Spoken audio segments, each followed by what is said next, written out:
Nadana sengo moko fati beton.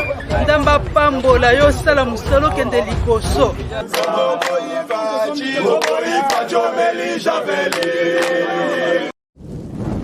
Soi-disant, hein. Bon, naza licencié, naza docteur en droit, naza docteur en économie, naza gradué. Mais bazo yiba, bazo détourner soni.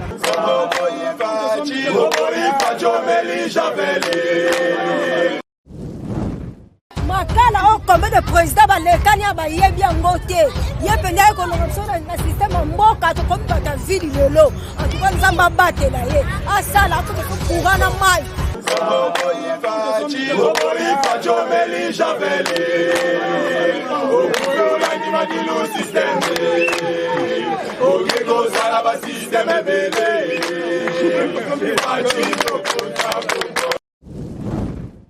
Vous avez colonné à travers syndicat télévision te pêche sur Mbote na bakongoma nyonso ba message colonné na tina émission absolument actualité vraiment toujours symbole la question d'actualité na papa Mangali na kopesa Mbote. Bonjour papa. Mbote makati Mbote na bande ko balanda biso ndamba ba ko pambola biso nsa Nicole Belé to ali yango permettre à ce que maman te ba ko monana to yeba ko solola makambo to bandi elanga to yebi ke elanga yo so grippe ya na Congo e bandi le lote e bandi depuis des années donc elanga ta ka to elanga mukene elanga munene elanga muke bandaka na décembre suka na bombo ya février début mars ya munene bandaka normalement le 15 mai mais ne ko bando bandana mois ya juin l'école des règlements climatiques et ma absolument na mois septembre wana to yebi et que qui dit elanga dit grippe.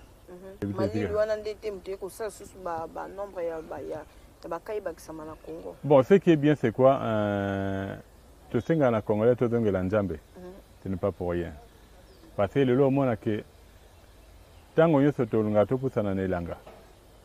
Bambou aminge mareta bambou me da riche en vitamine C. Pour dire que mutu fala tonga nzoto, yala ko ya mikoro malala bimé belé. Pour dire que mutu ko tonga nzoto na mala na vitamine C na antioxydant belé. À comment on passer l'anga avec moins de soucis. Mais du fait, les lots, comment on se bat Android, et ça, là, c'est que bon, tout ça, qu'on fout à quoi, tout qu'on fout à Masumu, en sachant que dans tout ça, normalement, il y a un rôle, il y a gouvernement d'Ali, qu'on anticipe Makambu, et puis qu'on tangue sa population, soit dans le côté. Mais tout le monde a juste un bon cannabis, il y a un local qui intéresse plus le bateau basé Ngola Kokamba, ils allaient favoriser un divertissement. Et oh, et local Bomambo Kande Makasi Angwana.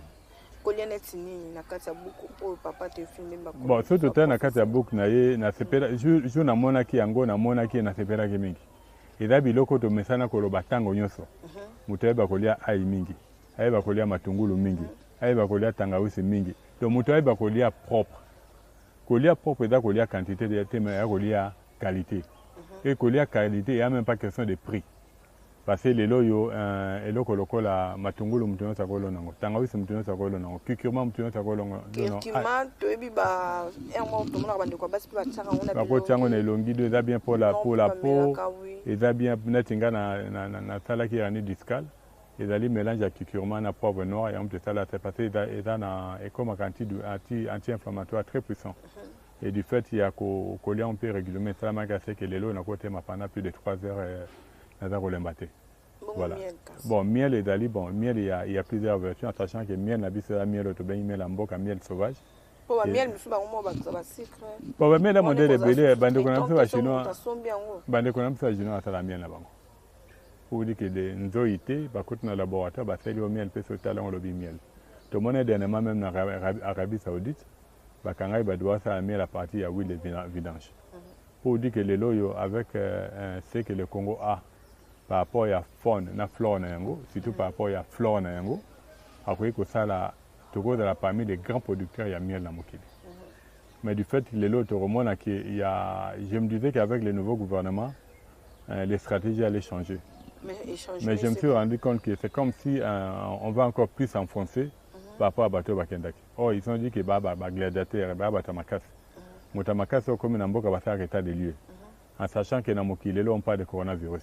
ministre de la santé normalement il fallait bata découvrir on a gouvernement o ya samba likonde ya barwaria bon lokola bayaki na kombo ya bata makasi wana il fallait basa l'état des lieux babi coronavirus ministre de la santé afandi ministre de l'environnement afandi ministre de l'agriculture afandi ministre ya nano yo comment dirais-je ya culture et art parce que on négligeaka yango dans nos cultures ça nous permettait de savoir exactement comment manger autre bengaka l'indigène onga na benga yango kolia ndenge ya Nzambe et permettre à ce que so batana ba fandi basali réunion kitoko balobi lelo au Congo to ko sala po dole bato ba ko tsunga mokili ba ko bimisa biso ba formule ya makasi o permettre biso tout ça face na coronavirus mais tout le monde a lelo ba mesure ko zonga qui dit mesure ko zonga économie veko dinda qui économie dindi Congo pona ko tambo lango ezala difficile.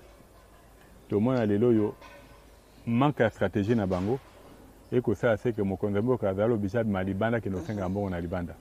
Na ba pays qui nous senga mbongo da ba pays ce sont les pays parmi les pays les plus endettés du monde. Mboka loko la France est sur le 4e ou 5e na monde na nyongo. Donc bino boka senga nyongo na bato bana nyongo. O batana soko senga bon ko defa mbongo pa na bango na période yo. Bon après ça bino conditions pour na ba ça bino mbongo il faut ndima. Voilà. C'est ce qu'on devrait arriver à savoir. C'est que quand on a on a toujours dit au monde bateau yo bako luka ba gérer mokili. Bateau bako dominer mokili ba limité. Et là moi moko boy ba un peu recul, ba tie ba stratégie et puis reviennent avec force. Demande c'est quoi tant bon ba recul. Au lieu biso de réfléchir sur la manière dont nous devons nous comporter, biso to lalaka. Quand ils viennent avec force, on subit ce qu'on est en train de faire maintenant, nous sommes en train de subir. Ok, pendant que on balala qui ceux qui n'ont pas le mboka na biso, to lobi to sala ndenge nini. Je l'ai toujours dit, pour nous montrer que Congo bandi ko tambola, malamu. Tant au monde que bato ba ko kamba mboka, je prends le cas du gouvernement. Ba vu décision ya ko réglementer ba bar. On to lobi mboka bandi ko kende. Mais quand on voit les loyo parmi les activités au bande yango, on a un document à l'état tezali ko na bar. Ça montre que quelque part là, il n'y a pas encore la volonté de tirer l'homme congolais vers le haut. Parce que les lois sont telles que na bar ndenge velaka. On parle il y a mesures, barrières. Mais quand on voit la manière dont ce qui est capé dans une image, tu vas te demander une chose. On a venu à l'université, on a capé là. La police m'a dit ok na Kimwenja la police m'a dit na katikati baba pour dire que la police va y venir côté so la police va y va mibeko je crois ils allaient respecter normalement mibeko amboko lobi bar et bandaka na 16h mais comment quand à 21h va respecter non va tika respecter kende na Kimwenja au monde mibeko amboko lobi alcool côté comme allié public so qui na capé déjà dans 9h au monde, on a de l'alcool. Et là même à 40%. L'alcool, c'est comme ça, on a des enfants mineurs. Oh, il y a un moni. Mais comment on peut passer qui déclaration il faut pas abandonner au Kangaizini à Bazodo dans la Kingabwa. Oh, ils ont que ça la whisky, ils ont que baby ça va gêne. Au moins la gêne, ça gêne assez à vieux, ba bilo comme casse, ça qu'on voit ba whisky ou alors ba benga ba soupe na tolo. On des fois pas abandonner au Kangawa ba chasser. Il y a 500 francs au langwe bon, bah jeunes on a pas cité, ils ont dit vrai. Pour dire qu'ils allaient parmi les indicateurs qui va développer réellement, bateau basé gouvernement c'est quoi souci na bango zali Congo tambola. Mais tant que bilo ka bango za ko continuer pour dire qu'ils allaient au babaka pour ça la politique à démagogie. Bon ça bilo que zali vrai vous essayez de faire quoi à la population que c'est vrai. Parce que les lots dans le baka il y a l'alimentation, il y a biloko tomone te baba to bi to na biloko foncier c'est pas mis va prendre l'accès vraiment qui est mboke bandi entre autres il y a aussi les transports mais les autres les transports tout le monde demande donc ko ndenge za lai kala taxi wa no bana fanda ni bali na kana liboso OK makamoni filaki ça montre que mboko les mateda ozonga c'est les gens qui gèrent la ville sont pas à la hauteur. Mais pour papa Mangali binakati yote pour Congolais moko pa milingi te Congolais so batie feu rouge feu vert Congolais ata babizela Congolais limbo là ko reprocher to message la bongo to linga bongo Congolais moko na face à conscience faut nazala na propriété na nzoto to pe na respecter mibeko ya mboka na biso po to kende liboso congolais pe aza na mentalité wana te papa. Bon, il va faut un peu blessé. Kini bo pe to ye awa batie ba chasser ba tie. One that slogan mama, one that slogan. One that juste pour balo baki bazali ke ba ko sala. En réalité fond na ngoza vide. Le 5 juin à Tokyo on a avec des universités total libulu. Na libulu wana quantité mabele to bimisaki. Na quantité sachet bimi na libulu. Quantité sachet et liquide quantité mabele. Ça montre que tout ce qu'on est en train de faire c'est superficiel. Na fond c'est vide. Tu vois. Mboko esenga c'est que pour na mboko etambola, il faut des gens oyo bako kabambo kabaza na bolingo. Parce que les loyaux, on doit arriver à savoir, quand tu regardes, ce qu'ils récoltent là, ce sont des miettes. Or, ceux qui gèrent bien, au bas continuellement à fond, ils vont gagner beaucoup plus d'argent que ceux qui au bas ko salaka na bilo ko ba salaka ya ko sala mascarade. Natangi document mon lobby, il y a Christine Lagarde, nano numéro 1 Banque mondiale. Qu'est-ce qu'il a dit? Alors, il va conduire à Congo, Mbongo yako Banque mondiale à Tindaka. Bango baosoma bango bandako na poto basala ngo mosalo esengelité. Ça montre que quelque part là il y a un problème. Mboka c'est pas le maloba, ce sont des actes. Et là on parle de Covid. Le Congo pouvait donner des solutions à la planète. Et là ko la nene na bifilantu senga na bikanango. Ndeko Théophile Mbemba lobi solie malamu. Oko bikana coronavirus. Nani papa batangu pe à son âme. Asala biso nano yo manadia. Papa nano yo tondele pe à son âme. Asala ça c'est fausse. Et dans un de comme ça il y a pharmacie à Inukini, j'ai oublié encore son nom. Ah oui tu vois ça la kisi monsieur je crois avant émission c'est là combo nango koya. Asali kisi monsieur c'est là ko big sana kusunga pe otatsida. Ça montre que je crois basengeze pharmacie basengeze si j'ai bonne mémoire. Cela montre que tout qui peuvent faire en sorte que le Congo soit utile à la planète, ils sont là. Mais Batouana, Batubako, Lakisa Bango na Bilili, et là, tu le crois, ministre d'information. Il y a vu grâce à Wana. Moutouana a sali conférence de fois dans l'actif à qui c'est ici. Aucun jour, na RTNC, balobi lelo yo pona Covid, voilà qui c'est au Congo, ba Congolais basala, tout c'est lango. Tout le cas moyen, tout ça, tout produit en quantité industrielle pour les personnes à Mokili. Ils ne vont jamais le faire. Vous allez voir dans les déclarations, tout le temps, ils vont vacciner. Et ce qui m'a toujours étonné, tous ces gens-là, ils vous disent que le dimanche, ils vont à l'église. Ils vont aller faire quoi à l'église? Parce que si on a une église, il ne peut pas tu vois, pour dire qu'ils sont en contradiction avec ce que dit la Bible. Mutabongo batabongo bokenda sur l'église. Il y a le prix Nobel ya nano ya nano Luc Montané. O ya zala ki ada parmi prix Nobel o azwa ki nino yo comment dirais-je o a découvert des virus ya sida. Il a dit des choses. Le loyo mutoloko la deni mokwenda akotaki abimi pour on est encore avancer ba raisonner. Mais quelque part là, on voit que dans ces histoires, il y a tellement trop de saleté, et que Moutou Azali intègre et qui est crédible ne peut pas entrer dedans. Parce que scientifique, soit à peur de conscience, soit à peur de moralité, soit à peur d'éthique naïe. Et là, on a que le boy, soit on dit bien, scientifique, qui a encore une conscience dans le poteau, ils disent la même chose. Et même reconnaissent que le monde est un monde corrompu. J'ai lu même un rapport, je crois, il y a Luc Montané, qui parlait, si par lui, ça doit être Didier Raoult, qui parlait à tous ces industries, tu vois. Batabongo, il y a un problème dans Mokili. Au lieu de nous faire d'abord réfléchir, pour protéger le propre nabiso, on est en train de comme un abisso dans le abattoir. Les Congos ne produisent rien. Collier à Congolais, les 80% de l'eau de l'État à Libandamboka. Tandis que le Congo, il a plus de 10 millions d'hectares de sol arable. La population est à plus de 10 millions. Ce qu'un peuple congolais m'a battu, c'est 1 hectare. Tu exploiter les 10 millions, et plutôt les 100 millions d'hectares, excusez-moi. Parce qu'il y a moins plus de 125 millions d'hectares de sol arable. le Congo aujourd'hui a plus de 100 millions d'habitants. Même si on a petit demi-hectare, dans Mutumoko, tu as pratiquement 50 millions d'hectares, de quoi nourrir la planète. Mais du fait que l'Okwana ça ne dit rien à Bato Bazingolo. Conséquence, il va nous faire vivre comme d'autres sont en train de vivre. Non. C'est quoi la solution pour tout le monde qui a chômage qui peut mingi, continuer toujours pour chômer, ils ont bien bien. Si les malades aussi la terre, tous ont pensé ndenge tous raté, mboka ezokende kaka loyenge boy to vivre ndenge penza, surtout social en mboka na biso. Bon, déjà solution pour ekende malamu, il y a malamu et dépendre na bakonzi ya mboka. Parce que les lots sautent le coin mboka à Dubaï, bazala qui dernier. Les lots parmi les grands Namokili, ils ont même le tour. Ils ont presque 1 kilomètre à Moulaï. Le tour et l'équipe Moulaï na monte.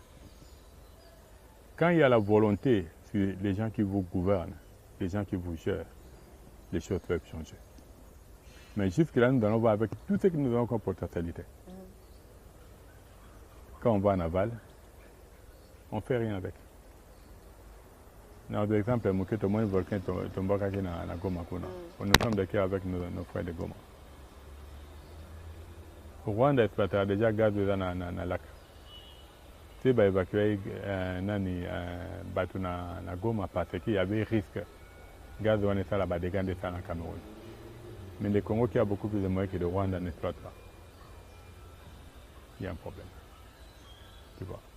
Les loyaux, et comme les locaux ont moto na moto, il y a le quoi battre dans la émission de l'eau. S'ils arrivent à mettre en pratique ce que nous allons leur dire, dans 80%, il y a chance. Va éviter Koko Tanagio à Mokele. Mais on a non, comme on dit, salut individuel. La vie peut et dépend de la moto. Ce qui a dit, c'est bon, on va ça va. Et donc, juste à ce que chacun de nous doit prendre conscience sur la manière dont il doit arriver à gérer son alimentation. Les locaux, il y a malamu, il y a les locaux à Moutuya. Et loko bati faut voyer ba to betaka fete tango nyo soto to sala mission pa na yo na bino kolia malamu et loko aliboti faut longa na banda ko za ba cube. Tout ce qui est cube voilà est très mauvais pour la santé. Les jeux de donge la matungulu, to donge li ai, to donge li ndembi, to donge li tangawisi, to donge li kikioma, to za batu balenda. Soto lia malamu to ko bongisa. Na ko peut exemple mo nga na dana ko na bika. Nazaki filantus yango yo tango babengaka feuille ya filantus ezali oyo mobimba yango de feuille. OK, voilà ede loko moko te mais ezali nyonso ya mobimba autant sema nango kuza na bambuma et là on arrive à différencier filantus na matiti mosusu. Bon oyo ezali tête d'ail ou bien bulbe d'ail. Mais au côté là, on va bengi gousse d'ail. On va bengi ango gousse. Au longoli kaka lisu moko. Ba feuille ozu ango motoba. Oyo ozu moko. Quand je dis motoba ne zali bo oyo moko, obakisi mi balé tétango eko ma 6. Tétango eko ma motoba. Ozu ango motoba, ozu gousse d'ail, obakisi na miel, lutu moko ya café. Okolia yango tongo na pokwa. So na bandi lutu moko ya café, gousse moko d'ail na oyo 6 feuilles ya filantus. Bien filantus ezali pona nini. Ngai na moto na expérimentation par rapport parce que na yebeke bikisaka malaria. Tant on a monaki que Didier Raoul parlait de chloroquine, nga na lobi na komeka oyo. Na mekaki bon, je suis en vie, ça fait déjà depuis le mois de décembre il y a l'année passée, il n'a pas de tambola, n'a pas malamu. Au bakisi yango na ail, au bakisi yango na miel, tout dans la confort. Au cours de temps en temps, au pakolaka na tolo, au pakolaka na mungongo, et vous allez voir que ça aux ango tongo, aux ango na pokwa pendant 5 à 7 jours. C'est au kimayo. Ata balobi ezali variant boy et loko eko suki sango. Ce qui est bien avec la nature, c'est quoi? Toutes ces choses-là qu'on fait artificiellement, la nature nous apporte la solution. Mais pour la solution, c'est la nature, qu'est-ce que nous devons faire? Nous devons rentrer en contact avec la nature. Nous devons protéger la nature. Parce qu'il faut que les gens nous aient moto. Mosala liboso nzambe apesa moto ya mosala bilanga. Pour dire que pour mosala bilanga, il faut y avoir banjete. Musalo ezalaka te na kufa moto. Parce que moto te kufa na il faut alia. Tout le monde a que tu as mabele belé to kufa nzala. Côté nzala tozali deuxième na malnutrition après Yémen. Au côté richesse, tozali deuxième réserve stratégique. Ça montre que gouvernance n'a pas juste que des ans côté gamba. Yango loko na kosenga na bango. Bato bazinga ngolu. Parce que la grâce, c'est une responsabilité. Ils ont le devoir de faire un état des lieux. Il y a bien. On n'est pas obligé, il y a qu'autant la locale à d'autres nations. Étant donné, nous, on a des solutions à porter dans le niveau à Mokili. Parce que les loyaux, et là, moi, il faut bailler bas. Car il y a Congo, et se retrouvant en Israël, et si quand il y a un côté ami, à Capernaum, quand le Congo se retrouve à Kounandé ne fait pas un hasard. Pour dire que le Congo est un Mboké Laka. Mboké Laka, ils ont besoin d'un bateau qui doit être connecté avec Dieu, qui est le créateur de toutes choses. Cela permettrait à ce qu'ils arrivent à donner des solutions appropriées avec la nature pour l'intérêt de la planète. Parce que ce que nous sommes en train de vivre, c'est choquant. De voir que Mboka Mobimba, bar est à 8 heures, avant que demande à 5 h juste c'est quand même à 4h49 du matin. Mais c'est comme qu'on a 18 h, de fait quand même 2 h, de fois 3 h du matin. Entre temps, on parle de général, quand on passe au Samoussa, tu en as besoin quand on va à mon côté, tu as comme esprit. Tu vois, ce qu'il fait là, c'est bien. Il faut que le général Kassongo comme esprit. Général Kassongo comme esprit quand Général Kassongo, il est le second de la police à Kataville à Kinshasa. Il va devenir esprit quand ceux qui sont policiers naïfs, là ils sont. Quand ils vont commencer à agir comme lui, à ce moment-là, Général Kassongo devient esprit. Cela permettait à ce qu'il soit capable de gérer Ngolo Azanango pour la ville province de Kinshasa. Parce qu'il ne faut pas de l'eau pour l'embouteillage de l'état de la maladie, il faut y aller à Télémi. Pour la conduire, il faut y aller à Télémi. Non. Il faut tout agent de l'ordre soit à Télémi. Mouton soit qu'on a respecté. Par rapport à Mouton, notre lobby a le quoi les autres, une personne qui n'a pas de conscience, une personne qui n'a pas de morale, une personne qui n'a pas d'éthique, une personne qui est mal élevée, même s'il est Azali Moutou Azingola, vous la ministre ou bien qui que ce soit. Tant que c'est la troisième bande, Azali mal élevé. Parce que ce sont des gens normalement qui devaient montrer l'exemple. Que Mbo Cannabis Autozan a Sepo dans Matalikolo, nous devons être patients. Mais ce sont des gens qui n'ont pas de patience. La finalité, quand ils passent, 207, moto, il doit apprendre à être correct. À ce moment-là, vous allez voir que Mbo Cannabis est en bon. Moi, ma prière, j'ai toujours dit, Général Kassongo, il faut comme un esprit. Si Général Kassongo devient un esprit, vous allez voir les choses vont changer. Les lots, comme s'il faut de bas. Les lots qu'on a vus sont commis. Est-ce que la ville de province de Kinshasa a vu qu'il y a un chef de rue? Je ne crois pas qu'il y ait. Parce que les chefs de rue, ils avaient un pouvoir. On allait voir que les chefs de rue, face à la pandémie, ils devaient apporter un message fort dans la population de Balabala pour dire que regarde, la pandémie est commise, pour nous combattre là. À partir du programme du gouvernement national sur la manière dont on doit manger. Les chefs de rue partent dans chaque maison pour regarder est-ce que vous avez un bilanga, vous avez un boye, vous avez un boye. Vous allez voir que tout le monde est sang de l'eau. Parce que ce qu'on doit arriver à savoir, au moins, la mesure où l'économie n'a pas été et au salaboy. Parce que déjà, nous ne produisons pas. Comment voulez-vous qu'il y ait un peuple qui ne produit pas? Un peuple qui vit de l'informel. Un peuple dont les loyaux, qu'on le veuille ou pas, les 80% de nos ressources agricoles, excusez-moi, j'ai quand même exagéré, les 60% de nos ressources agricoles, ils en ont en quête, et tout par rapport à Bafoui. tondolo tolo na raté mbile sobe tolo na raté bomaka ko tolo na raté mamanga mse dali mutu ali abwaki yango nde bimi yango de ko mobuka.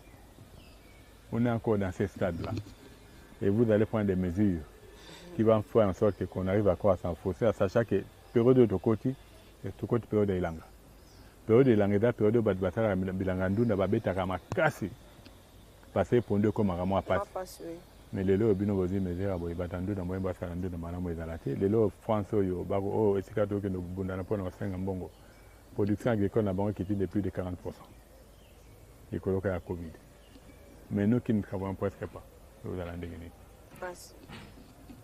Ok, voilà, merci. Toujours continue toujours l'émission. Bandeko balandi biso bomoni nde papa apesi maté apé enseignement et ça quand qui obé pour que zo bilo konyo so batangi a. Donc là aux a déjà dans bonne santé, les carapé ko zo rango et ko sungo penza Covid et koyate et ça vraiment qui to ça naturel. Tous en dé bilo koya boy peut ko vivre longtemps peut âge peut avancer. Malade misusu ya kakpe koyate papa mangali bito mona ni penza mwa kala to moni beta de CGE gouvernement sikebima ki to mona ni te maram penza bonga ni mwa mingi penza to mona ni te ba loi ya Noël tani pe ya ki susu to zo ki penza tan ko lobelango te mais to mona na conseil des ministres kuna chef de l'état ndakende kokuta na 85 oya ye union sacrée azaki pena ba député na ba sénateur o ba sangana ki penza azaki contre ba loi ya Noël tani. Alors, ce n'est pas encore le moment pour la loi pour oser poster dans le niveau de la présidence. Il faut des parents, il faut 100% congolais, papa, maman, congolais, congolais. Est-ce que vraiment, on a des idées à malam? Et bon, les lois, nous devons arriver à. Comme on ne doit plus réinventer la roue. Tu sais, Moutoussa, il y a une proposition. Il faut que faire un boyo kaye malam. Quand on a dit maman morobo, il y a quand même une émission. À lobby le comment il y a mutu ya lobby à toi qui ngolo robotana de comment camerounais. Après robot abana mususu na congolais. Il s'est fait que match d'ailleurs au Congo il faut betana na Cameroun, moi na akumsaka Cameroun. Atini moi na États-Unis. Il va à Kyokuta moi na newana za bakamane ka Cameroun. Les lots, nous sommes en train de voir, avec le temps qu'on vient de passer dans Mboka na biso. Les lots, il y a la Makambo, il y a Minembo. Batouana, il y a Bato Bawita qui na Rwanda. Où ce sont des Rwandais qui veulent se faire. Nous savons ce qu'ils veulent. Alors, il ne faut pas tout à Mbango Mingi. Yangwana, il est important de l'histoire de Mboka na biso. Il faut te dire pourquoi na tango wana balobaki congolais faut daka na nationalité moko. Tu vois, il faut te dire batino. Maman na kosukisa na ye alobi net ya zali wana. So mona na lobi postulé ko ndimate. Même na États-Unis ne peut être président aux États-Unis et là mutu azali des pères et des mères américains. En plus à Botami na États-Unis. Ngana yo tokoza la américain. Te ko fanda na Congo. To boti mwana na Congo. Mwana to boti attaquer les États-Unis comme président. Pour dire que si les autres l'ont fait ça par expérience. Les lois Bakaji que le Bagaleso les sous-sols appartient à l'État. Pourquoi balobaki yango ezaki na tina? Yangwana tous à la presse ya koluka comme modifier mes côtés. Il y a des lois oyo il faut tout tikango na nous zalandenge zalaka. Après d'avoir créé stabilité. C'est à ce moment-là que nous allons voir parce que les lois entre nous. Mutunyo so balobaka sika bakunda motolu na ye. Motema na etikalaka kuna. Ça c'est une réalité. Tout le monde a les lois, bande qu'on a mis mingo bakenda. Tant que bande moto bande bande zonga. Pour dire que motema na bango, bien que bazali kuna bazama nationalité motema na bango ezali awa. Mais juste question de voir, parce que les lois, au moni kozala mokonzi mboka, c'est une très grande responsabilité qui demande à ce que mutu a mikaba na mikomikaba. Il faut pas mutu a voyer azali tantôt plutôt. On doit les laisser à se vider. à ce moment-là, nous pouvons arriver à conclure.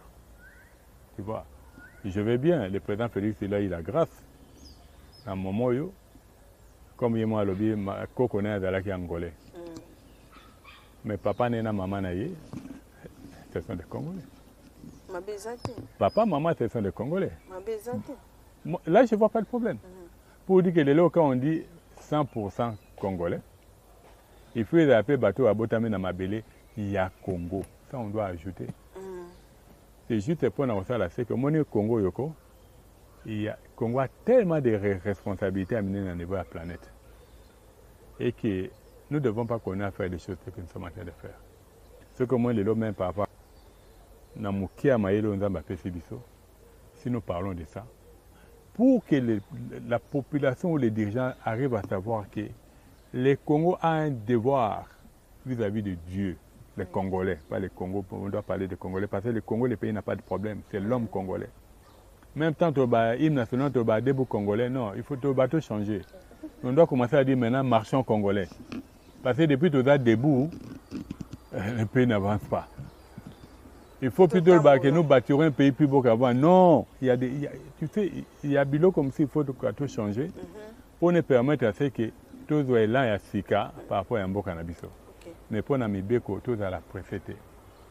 Parce que tout le monde a la loi foncée, va bouger en haut. Tout faut à ma sommite. Bâtir la station d'essence, avec une autorisation provisoire et qu'à tout moment, il y a un bango. Mais les lois, va changer la loi dans le gouvernement, il y a la République au Kende. Et comment on sait que la station d'essence, c'est pas comme un titre de propriété. La finalité, Kinshasa a un bandeau comme un difficulté de former. Si on a le nombre de stations, et on a mis dans la ville de Kinshasa dans 2 ans. Et le nombre de stations au Kinshasa,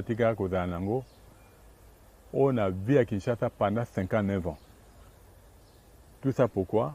Parce qu'on crée juste une petite ouverture, dans Mibeko, nous prenons des conséquences. Parce que le bateau de la station, on a pris la bango, ils ont des tumba. Et on a fait un Mokonzamboka, il faut boire Nyamiki. Les loyaux ont rappelé précédé pour nous répondre.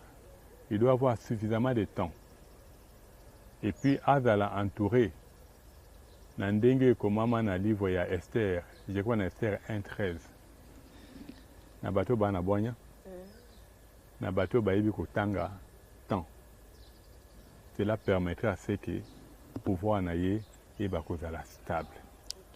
Si vous allez le loyo muto abeti pas non, il doit pas être préfet. Il va voir que il sera capable d'arriver à changer ce pays. Parce que moi, le loyo makambo ya position au gouvernement a vu les loyaux. Mais ça va les fragiliser. Parce que la souffrance va encore entrer. Ça peut pousser même la population il y a dire on en a marre. Autre monde président mon songol ba auto bête mbata. Pour la population en a marre. Tu vois, il y a des choses où normalement on n'est pas obligé d'être comme les autres. Il doit savoir exactement ce que le Congo, ce que c'est le Congo. Ils ont allé vraiment dévoiler les plans de Dieu pour la RDC. À quoi faut-on attendre à il va comprendre que l'accord Congo Zanango, il faut battre le balobi, toyer comme ça la politique, toyer comme Mikaba. Et vous allez voir qu'on va changer ce pays.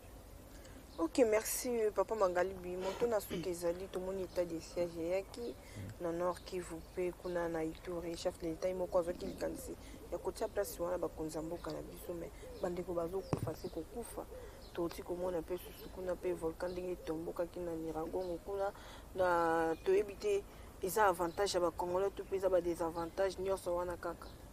Bon, il y a lelo ezali il y a stratégie ya poni. Stratégie nyonso to poni yango. Il faut étudier ça à fond. Parce que je me souviens vers les années 2006, si j'ai encore bonne mémoire. Tobanda qui lutte dans le jardin botanique en 2003. Il s'est fait qu'en 2006, tant que le sénateur a vu l'ancien président Joseph Kabila a Tchaki a vu le province à Kinshasa, soldat comme gouverneur. Avec l'amiral Liwanga, et permettait à ce que pour nous bouquer dans jardin botanique et d'ailleurs ma problème. Bon, bien que ce soit soda, il doit rester dans la humidité. Bon, ce qui na bureau noir na tant basala qui ba stratégie ba bi qu'il fallait qu'il y ait des militaires et dans ma bête. Mais les loyaux nous connaissons ici que c'est un mboka ya Congo Utaka. C'est un mboka Congo Utaka na Rwanda. Alors, ceux qui le lot est militaire pour sécuriser le Congo, pas pour des fois aller aussi intimider le Rwanda. Et là, moi, parce qu'on est arrivé à un point où nous devons être capables d'intimider aussi le Rwanda. Nous devons être en mesure de déstabiliser aussi le Rwanda. Parce que si le président, en même temps que le président Tchaki va militaire, Kagame a eu à parler. Pour dire qu'il se moque de nous. Quelque part, il faut l'acter que toi, Mibali. Tu sais, à moi, boy, hein, t'as là. Nzamba Sungaï, après c'est Boigna. Après c'est la stratégie Yamalamu pour faire des Congo une nation qui sera indivisible. Et face à cela, des fois, ce que moi, la frontière m'a bézali, et moi, on a permis de faire PGF. Au bout qu'il y a des roquettes, moi, j'ai atteint 50 missiles. Des fois, il bloque à Makam. Mais ce bâton va côté comme si on va continuer. Espérons que les militaires ils vont mettre des stratégies qu'ils font en place pour la connexion Rwanda. Ok, voilà, merci. Comme dans cette émission, partout dans le monde, il y a des enseignements de langue, même si on a message fort na abonné tout na syndicat télévision et bon, message est d'abord tout le que l'on a tout ça là, on a bien la repentance sincère, ça c'est le plus important. De deux, face à la pandémie, nous devons lever la peur. Parce que le loyo bobangi ou kobanga et que ça là c'est que bangi sabiso. On est bangi sabisoté. En sachant que voilà. La solution est dans le Lilala, bien pour le cancer, bien pour le mongongo, bien pour l'estomac. Lilo yumtango soko la foi naie à cause de l'automoko ya café ya maï lilala, ya citron. À mélanger on a 5 graines ya paipayo bakausa à touti à utiliser pendant un mois tongo poko à mon que foi dans la nettoyer. Juste pour dire que la solution par rapport à tout ce que nous avons comme souci, que ce soit la santé, et d'aller dans les bandes, dans ma belle. Tout le monde est en Zambie, tout c'est la ma belle, tout c'est la on a bolingo, tout c'est la na bolingo en boka na biso. Et bateau bazingolo lelo ya kozana na kati ya gouvernement, bazala na bolingo ya mboka. Le Congo n'est pas la France, le Congo n'est pas la Chine. Le Congo n'est pas, le Congo n'est pas, le Congo n'est pas. Le Congo est Congo. Face à cela, tout le temps, Bolingo Nabiso, en associant Dieu, on va étonner la planète. Et nous allons réellement étonner la planète. Numéro de téléphone. Ouf. Bon, tu peux dire que le numéro de téléphone est d'aller à 081 59 93 442. Na bandeko bakoluka pe miel pour le miel pe bakoma ko sangisa moi mingi. Pour la miel il y a beaucoup de miel aussi même la fondation Shaddai na rond-point Kimpanza et pas il y a des cocolins de la Tima biloko mingi na la kisi ya so bakei kuna bakomona ngo ezali exposé pour na ko ba ko somba yango. OK. Merci mingi na bino ndamba pambola bino pe. Merci papa, merci. Après ça bino makasi bolingo bwana ngo pona musala. Amen. Ok, voilà, merci beaucoup papa. Bolanda ki foma biso na Tindika télévision to suka rabongo te sa ko pesa mbote na babos na biso. Na papi qui est l'homme au pouvoir na Rifan qui sombe pourquoi pas na Richard. Ilonga depuis Paris à Chalutete et puis na ma caméra na PCP Junior Mbouimbote to za ki na mo cameraman privé et mal que vous la diona régie kuna musala pendia et bandi. Tout le monde a vu ce que nous avons besoin de.